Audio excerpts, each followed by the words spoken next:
성경 203쪽 민수기 6장 1절부터 21절 말씀 제가 받들어 읽겠습니다. 여호와께서 모세에게 말씀하여 이르시되 이스라엘 자손에게 전하여 그들에게 이르라.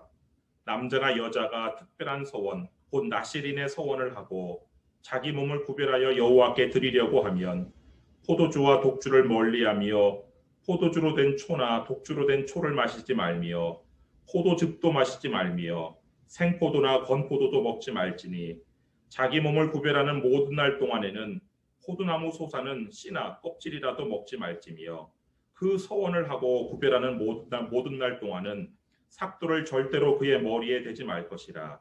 자기 몸을 구별하여 여호와께 드리는 날이 차기까지 그는 거룩한즉 그의 머리털을 길게 자라게 할 것이며 자기의 몸을 구별하여 여호와께 드리는 모든 날 동안은 시체를 가까이 하지 말 것이요 그의 부모 형제의 자매가 죽은 때에라도 그로 말미암아 몸을 더럽히지 말 것이니 이는 자기의 몸을 구별하여 하나님께 드리는 표가 그의 머리에 있음이라. 자기의 몸을 구별하는 모든 날 동안 그는 여호와께 거룩한 자니라.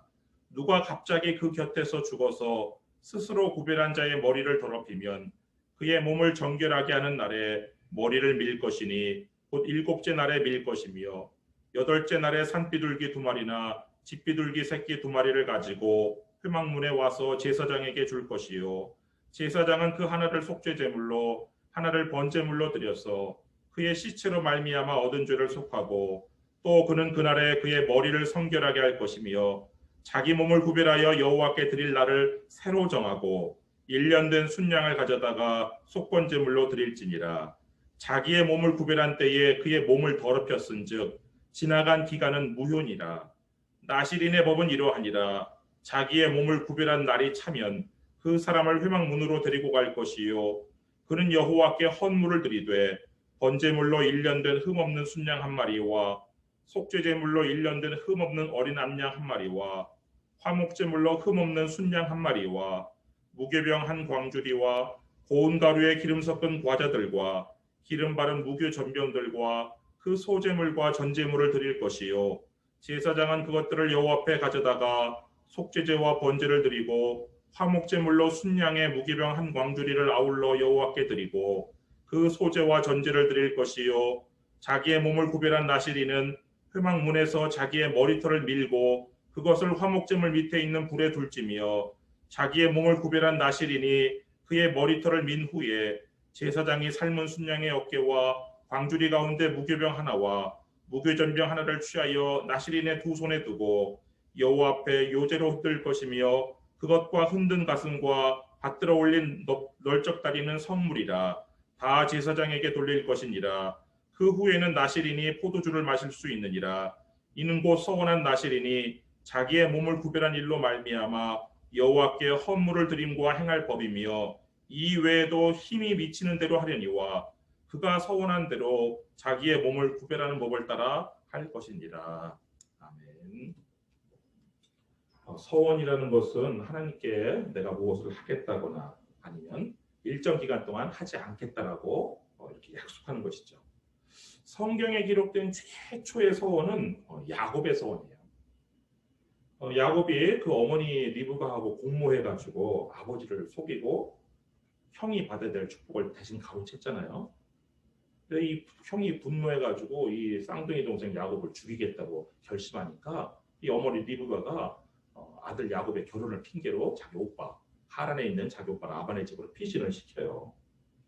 그때 이제 아버지 이삭이 이 자신을 속인 야곱을 용서하고 이 야곱에게 2번째 축복을 하면서 외가로 보내는데 그 2번째 축복의 내용이 창세기 18장 3절 4절에 나오는데요. 전능하신 하나님이 내게 복을 주시어 내가 생육하고 번성하게 하여 내가 여러 족속을 이루게 하시고 아브라함에게 허락하신 복을 내게 주시되 너와 함께 네 자손에게도 주사 하나님이 아브라함에게 주신 땅 곧 내가 거류하는 땅을 내가 차지하게 하시기를 원한다. 이런 진정한 복을 야곱에게 길을 떠나는 야곱에게 해주고 이제 야곱의 신부를 찾으러 가니까 납폐금을 줬어요. 이 납폐금이라는 것은 신부가 이렇게 가지고 오는 건 지참금이고 이 납해금이라는 건 그 반대 개념이죠. 신부의 아버지에게 이 신랑이 주는 돈인데 예를 들어 아브라함이요 그 아들 독자 이삭의 그 납해금으로 준 것이 어느 정도였냐면요 낙타 10필에 온갖 귀중한 금은 보화 가득에 했어요. 창세기 24장 10절에 그 아브라함이 그 독자 이삭의 납해금 규모가 나오는데 이에 종이 그 주인의 낙타 중 10필을 끌고 떠났는데 곧 그의 주인의 모든 좋은 것을 가지고 떠나 메소포타미아로 가서 나홀의 성에 이르러. 그러니까 그 정도 납해금을 줘서 보냈는데 이 아들 이삭도 아마 야곱의 납해금으로 낙타 10필까지는 아니어도 그래도 그냥 넉넉하게 보냈을 거예요. 부유했으니까. 근데 이 야곱이 그 브엘세바 그 고향집에서 출발할 때는 아버지가 준 그 납해금하고 또 종들도 딸려 보냈겠죠. 종들하고 이렇게 낙타가 몇 마리인지는 모르겠지만 낙타에 몇 마리 있다 짐을 싣고서는 출발을 했어요. 그런데 성경을 보면은 이상하게 종도 없이 베들에서 혼자 노숙을 하는 장면이 나와요. 창세기 28장 10절 11절 말씀 보면은 야곱이 브엘세바에서 떠나 하란으로 향하여 가더니 한 곳에 이르러는 해가 진지라 거기서 유숙하려고 그곳에 한 돌을 가져다가 베개로 삼고 거기 누워 자더니 그리고 하란에 도착해서는요 아버지가 준 납해금 대신에 자신의 노동력을 14년 동안 제공하고 아내를 얻어요. 어떻게 된 일이에요? 야살의 책에 따르면 이 야곱이요 에서가 야곱이 그렇게 가는 걸 보고 자객을 보내요. 그래갖고 이 에서가 보낸 자객의 습격을 받고 이 야곱이 겨우 목숨만 건져요. 그래가지고 신부 아버지에게 줄 납해금 다 뺏기고 빈털터리 신세가 돼요. 그래서 여관에 들어가서 잘 숙박비가 없어가지고 그냥 길바닥에서 이렇게 돌베개 베고 노숙하는 그런 신세가 되었죠. 근데 이 베델에서 목적지인 하란까지가 어느 정도 거리냐? 580마일이에요. 여기 에블린에서 달라스까지가 한 200마일인데요. 여러분들 200마일 이 달라스까지 만약 돈 한 푼 없이 내가 걸어서 도보로 가야 한다고 생각해 보세요. 얼마나 막막해요. 더군다나 지금 그 하란까지는 뭐 근 한 달 걸리는 거리예요. 거길 그렇게 멀고 낯선 길, 자주 왕래하는 길이 아니에요. 그 멀고 낯선 길을 무일푼으로 뭐 먹을거리 식량도 없고 뭐 갈아입을 여벌 옷도 없고 그냥 계속 걸어가야 된다고 상상해 보세요. 그 옛날에 이 야곱이 무슨 고생을 하면서 자란 사람이에요? 아니에요. 그냥 부잣집 도련님으로 그냥 곱게 자란 사람이에요. 이 야곱의 인생에서 아마 가장 첫 번째 힘든 시기가 바로 지금이었을 거예요. 이 베델에서 잠자는 길바닥에서 노숙하는 사람은요 이렇게 힘들 때 하나님께 서원을 하게 되죠. 이 야곱이 어떻게 하나님께 서원했는지 한번 보세요. 창세기 28장 20절부터 22절인데요. 야곱이 서원하여 이르되 하나님이 나와 함께 계셔서 내가 가는 이 길에서 나를 지키시고 먹을 떡과 입을 옷을 주시어 내가 평안히 아버지 집으로 돌아가게 하시오면 서원이라는 건 그거잖아요. 하나님께서 뭐뭐를 해주시면 나는 뭐뭐를 하겠다. 이게 서원이잖아요. 여호와께서 나의 하나님이 되실 것이요. 내가 기둥으로 세운 이 돌이 지금 이 야곱이 베개로 베고 잔 그 돌을 기둥으로 세워서 거기다 기름을 부었었는데 왜냐하면 꿈에 하나님을 보았기 때문에 이 돌이 하나님의 집이 될 것이요. 하나님께서 내게 주신 모든 것에서 10분의 1을 내가 반드시 하나님께 드리겠나이다 하였더라. 그러니까 야곱이 어떤 소원을 했어요? 지금 야곱이 안전하게 그 목적지까지 도착하게 하나님 해주시면 내가 지금 먹을 것도 없고 입을 것도 없는데 내 필요를 다 채워주시면 그리고 내가 거기다 신부 얻어가지고 아버지 집인 이 브엘세바 집으로 잘 무사히 오면 내가 평생 하나님만 섬기겠습니다. 그리고 내가 하나님의 집 성전을 내가 건축하겠습니다. 내가 11조를 하나님께 반드시 드리겠습니다. 이렇게 소원한 거예요. 이렇게 약속한 거예요. 하나님하고. 이러한 약속이 바로 이제 서원인데 이 서원은요 반드시 지켜야 되는 거예요. 서원은요 무효나 취소가 될 수 없어요. 아무리 어리석은 소원이라 할지라도 내가 입을 한번 뱉었으면 반드시 지켜야 돼요. 사사 입다가 전쟁터에 나가요. 전쟁터에 나가기 전에 이런 서원을 해요. 사사기 11장 30절부터 31절인데요. 그가 여호와께 서원하여 이르되 주께서 과연 암몬 자손을 내 손에 넘겨주시면 내가 암몬 자손에게서 평안히 돌아올 때에 누구든지 내 집 문에서 나와서 나를 영접하는 그는 여호와께 돌릴 것이니 내가 그를 번제물로 드리겠나이다 하니라. 입다가 이런 서원을 해요. 이런 서원을 한 다음에 하나님께서 입다에게 승리를 주셨어요. 그리고 집에 승전가를 부르면서 집에 왔는데 가축이나 개가 멍멍멍 하면서 나오거나 아니면 종이 문을 지키던 문지기 종이 나와서 영접하는 것이 아니라 입다에 하나밖에 없는 무남 동료가 입다를 맞으러 나온 거예요. 처음. 그래서 입다가 자신의 옷을 찢으며 이렇게 소리를 쳐요. 사사기 11장 35절.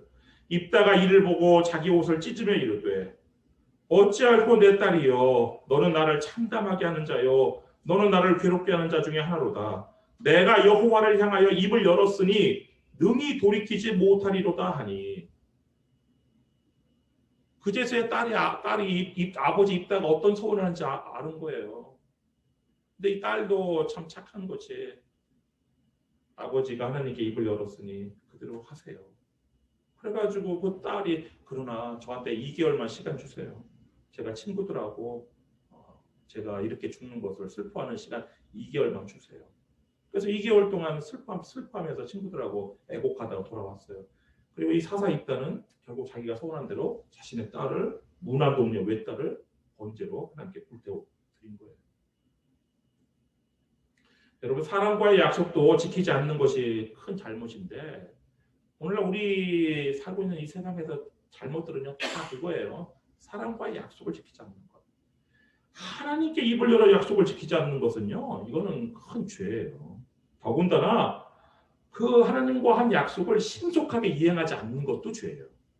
신명기 23장 21절 말씀 보시면 내 하나님 여호와께 서원하거든 갚기를 더디하지 말라.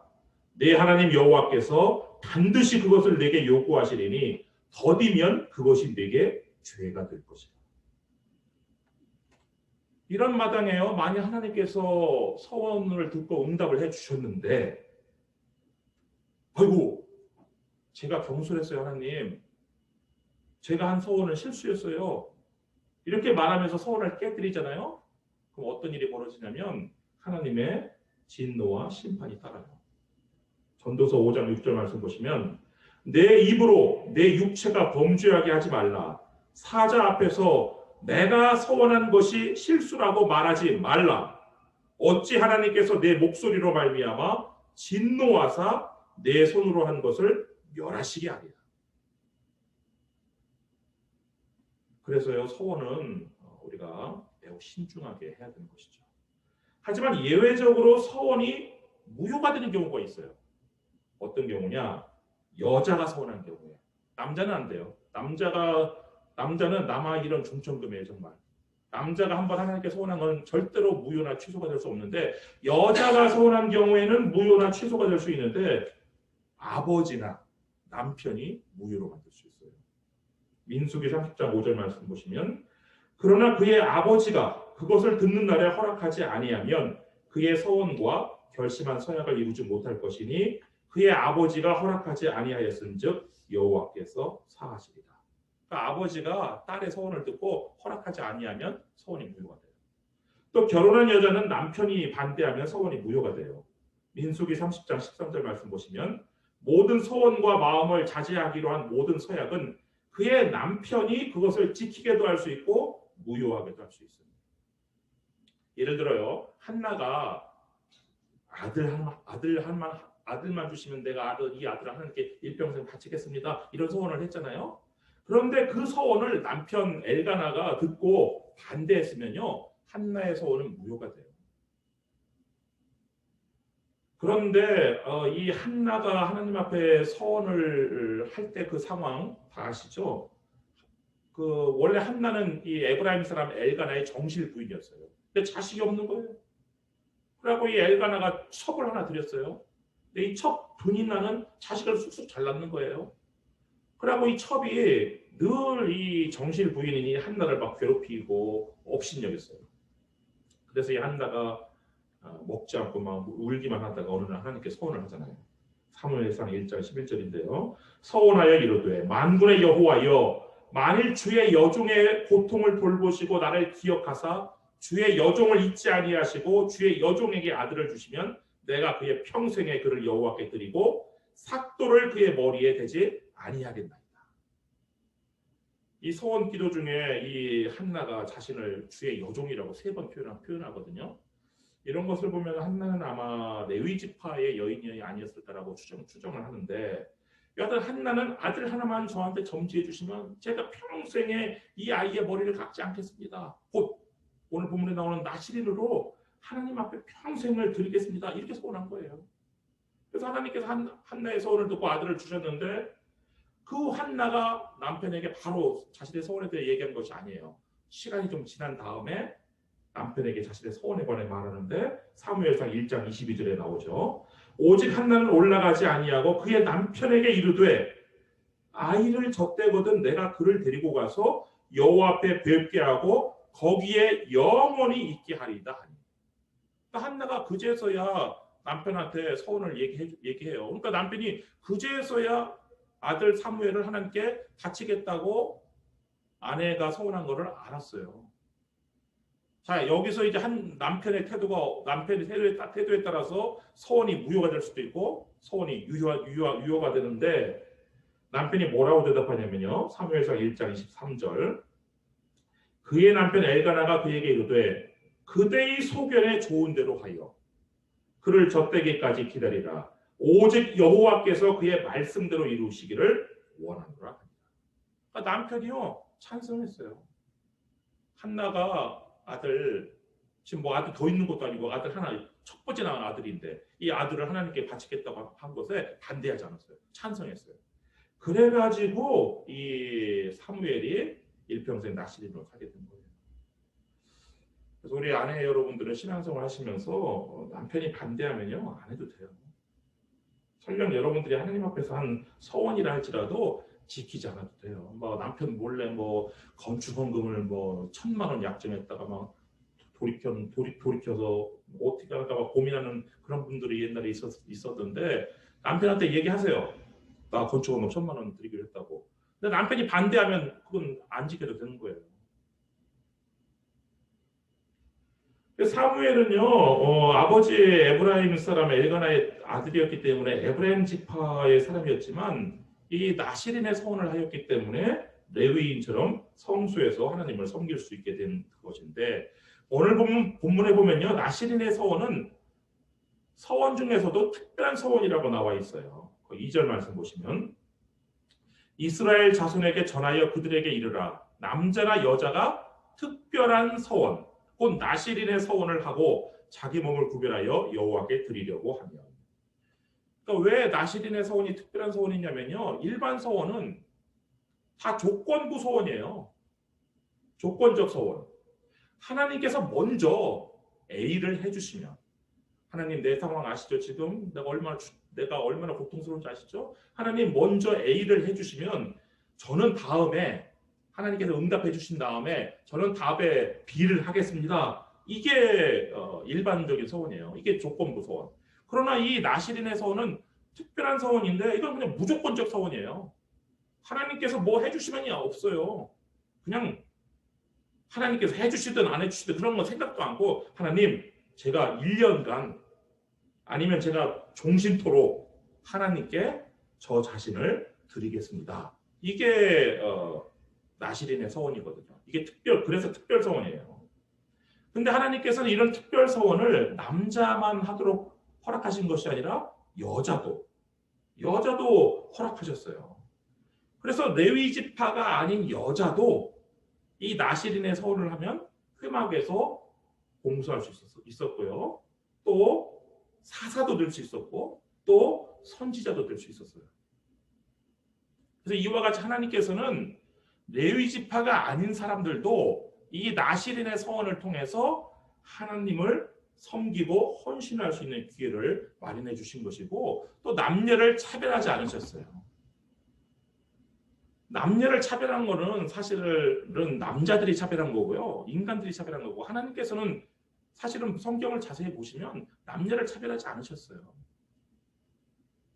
근데 이 남자나 여자가 자신의 그 몸을 하나님께 드리겠다, 자신의 모든 것을 하나님께 봉헌하겠다라고 이 특별한 서원을 할 때는 먼저 기간을 정해야 돼요.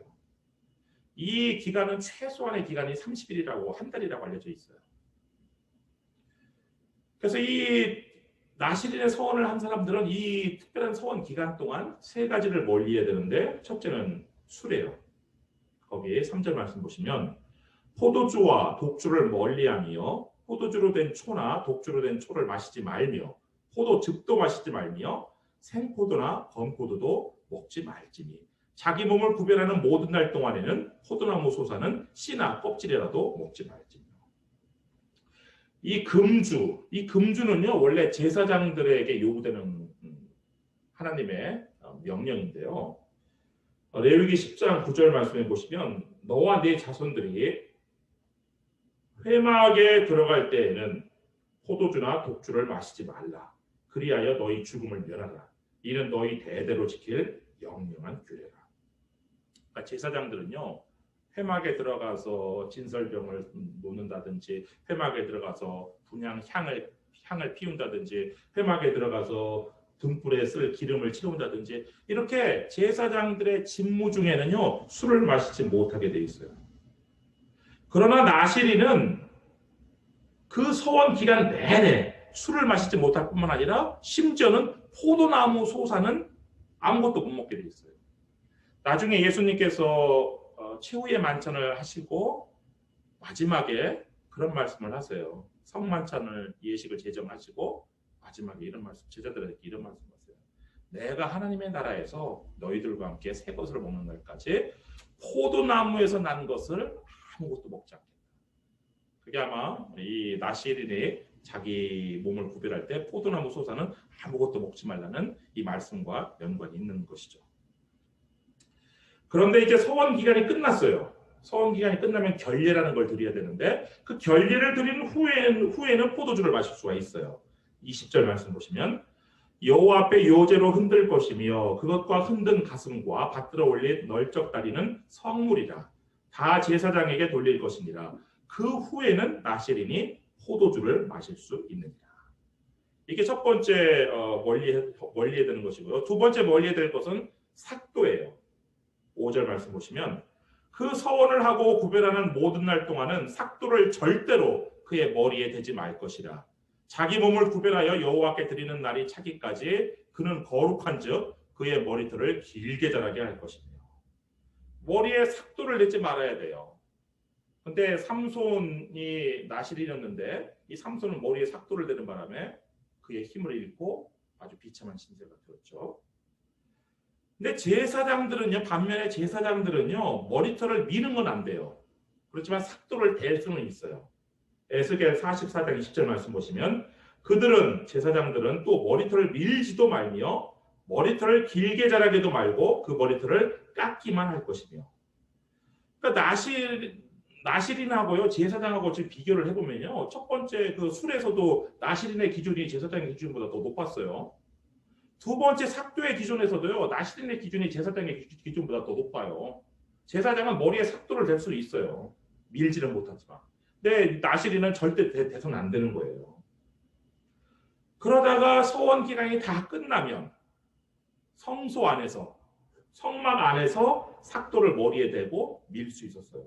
18절 말씀 보시면 자기의 몸을 구별한 나실인은 회막 문에서 자기의 머리털을 밀고 그것을 화목제물 밑에 있는 불에 둘지며. 그래서 머리를 밀면은 이제 머리털 그동안 자란 머리털이 나오잖아요. 그것을 하나님께 봉헌해야 되는 거예요. 화목제물 밑에 있는 불에 두어서 태워서 하나님께 봉헌해야 되는 거예요. 그 다음에 이제 금해야 될 것이 시체예요. 시체. 6절 말씀 보시면 자기의 몸을 구별하여 여호와께 드리는 모든 날 동안은 시체를 가까이 하지 말 것이요. 시체에 가까이 하면요, 이 나시린뿐만 아니라 모든 이스라엘 백성들이 부정하게 돼요. 시체를 가까이 하면 부정을 타서 일주일간 정결하게 하나님 앞에 나오지 못해요. 그런데 이 나시린의 경우에는 누구도 가까이에서는 안 되냐면은 자신의 가족의 장례식에도 참석하면 안 된다는 거예요. 거기 7절 말씀 보시면 그의 부모, 형제, 자매가 죽은 때라도 그로 말미암아 몸을 더럽히지 말 것이니 이는 자기의 몸을 구별하여 하나님께 드리는 표가 그의 머리에 있습니다. 아니 어떻게 가족의 장례식에도 이렇게 참석하지 못해요? 가족의 장례식은 참석해야죠. 근데 나시린에게는 바로 이렇게 아주 엄격한 규정을 요구하는데 이 규정은 대제사장에게 요구하는 규정이에요. 레위기 21장 10절부터 11절 말씀 보시면요. 자기의 형제 중 관유로 부음을 받고 위임되어 그 예복을 입은 대제사장은 그의 머리를 풀지 말며 그의 옷을 찢지 말며 어떤 시체든지 가까이 하지 말지니 그의 부모로 말미암아서도 더러워지게 하지 말며. 그러니까 당시 대제사장한테 요구된 시체를 가까이 하지 말아라는 것은요. 자신의 부모가 돌아가셔도 거기 참석할 수 없을 정도의 기준을 요구하는데 나머지 제사장들은 가족의 장례식은 참석할 수 있어요. 그렇지만 다른 시체에는 가까이 못해요. 그래서 젊은이들을 시켜가지고 사도행전에서도 나오잖아요. 아나니와 삽비라 부부가 성령을 속이고 이 사도 베드로를 속였을 때 그들의 혼이 떠나갔을 때 사도 베드로가 교회의 젊은이들을 시켜서 그 시체를 끌고 나가게 하잖아요. 그것처럼 이 제사장들은 시체를 만지면 안 돼요. 근데 대제사장은 자신의 부모의 장례식에 참석하지 못해요. 그런데 지금 이 나시린에게 제사장보다 더 높은 기준을 요구하는 거예요. 그러니까 누구의 기준을 요구하냐면 대제사장과의 같은 급의 동급의 기준을 지금 요구하고 있어요. 왜 나시린에게 이런 높은 기준을 요구를 했을까? 이건요 아무나 함부로 소원하지 말라는 뜻이에요. 어떤 사람들은요 단순히 성막에서 일하는 제사장과 레위인이 부러워서 특별 소원을 할 수도 있는데 그렇게 해서는 안 된다는 거예요. 또 어떤 사람은 심지어 전쟁터로 나가는 군 복무보다 레위인처럼 성막에서 복무하는 것이 그냥 나은 것 같아가지고 내가 나시린의 서원을 하고 군 면제받고 성막에서 복무해야지. 그런 얕은 생각으로 나시린의 서원을 해서는 안 된다는 거예요. 특별 서원은요, 이 나시린의 서원, 이 특별한 서원은 오직 나의 모든 것을 아낌없이 하나님께 드릴 수 있는 사람만이 해야 된다는 거예요. 그거를 또 어떻게 우리가 알 수 있냐면 이 서원을 완결하는 절차를 통해서도 알 수가 있는데요. 서원 기간이 끝나면 하나님께 헌물을 드리는 그 결례를 통해서 자신의 서원 기간이 끝났음을 이 제사장에게 보고를 해요. 그런데 이때 하나님께 드리는 헌물이 정해져 있는데 이 정해진 것 이외에 내가 할 수 있는 형편이 닿는 한 다 해야 되는 거예요. 21절 말씀 보시면 이는 곧 서원한 나시린이 자기의 몸을 구별한 일로 말미암아 여호와께 헌물을 드림과 행할 법이며 이 외에도 힘이 미치는 대로 하리니와 그가 서원한 대로 자기의 몸을 구별하는 법을 따라 할 것입니다. 그러니까 서원을 끝마치는 그 결례를 행할 때 하나님께 자신의 힘이 미치는 대로 아낌없이 하나님께 드릴 수 있는 사람만이 이 특별한 서원을 해야 되는 거예요. 나시린의 서원을. 하나님께서는요 서원을 갚으라 이런 말씀을 많이 하셨지만 한 번도 단 한 차례도 너희를 내게 서원하라. 그러면 내가 반드시 너한테 응답해 주겠다. 이런 말씀하신 적은 한 번도 없어요. 어려운 일을 당할 때 그냥 내 이름을 불러라. 서원 안 해도 된다. 내 이름을 불러라. 그래도 내가 응답해 주겠다. 내가 널 건져주시겠다. 이렇게 약속을 하셨어요. 시편 50편 14절 15절 말씀 보시면 감사로 하나님께 제사를 드리며 지존하신 이에게 내 서원을 갚으며 환난 날에 나를 부르라. 내가 너를 건지리니 네가 나를 영화롭게 하리로다. 그런데요, 사람 측에서 하나님께서는 요구하지 않으셔서 서원을, 근데 사람 측에서 너무 절박하면 하나님께 서원을 해요. 아이고 하나님, 한 번만 살려주시면 제가 뭐든 다 하겠습니다. 이렇게 서원한다고요. 하나님, 내 병만 낫게 해주시면 내가 뭘 하겠습니다. 하나님, 제 아들을 고쳐만 주시면 제가 이렇게 하겠습니다. 이런 식으로 서원을 한다고요. 우리 인간 측에서. 여러분 혹시 그렇게 서원하는 것이 있으면 그러면 하나님께 갚기를 더디하지 마십시오. 하나님께서는 여러분이 한 소원을 기억하고 계세요. 야곱은요, 총각 시절에 그 베델에서 한 그 소원을 망각했어요. 그렇지만 하나님께서는 잊지 않으시고 야곱의 꿈에 나타나셔서 이렇게 말씀하세요. 창세기 31장 13절. 나는 베델의 하나님이라. 네가 거기서 기둥에 기름을 붓고 거기서 내게 서원하였으니 지금 일어나 이곳을 떠나서 내 출생지로 돌아가라. 여러분, 아버지의 축복을 한 번도 아니고 두 번씩이나 받은 야곱의 인생이 왜 그렇게 험악했을까요? 야곱이 바로 앞에서 그렇게 얘기하죠. 나의 120년의 인생에 참 험악해 했습니다. 근데 왜 야곱이 뭐 하나님 아버지의 저주를 받은 사람이었나요? 아버지의 축복을 한 번도 아니고 두 차례나 받았는데 왜 그렇게 험악했어요? 야곱이 하나님께 한 베델의 소원을 지키지 않았기 때문이에요. 우리가 하나님께 한 소원을 지키지 않으면요, 우리 인생이 아주 험악해요.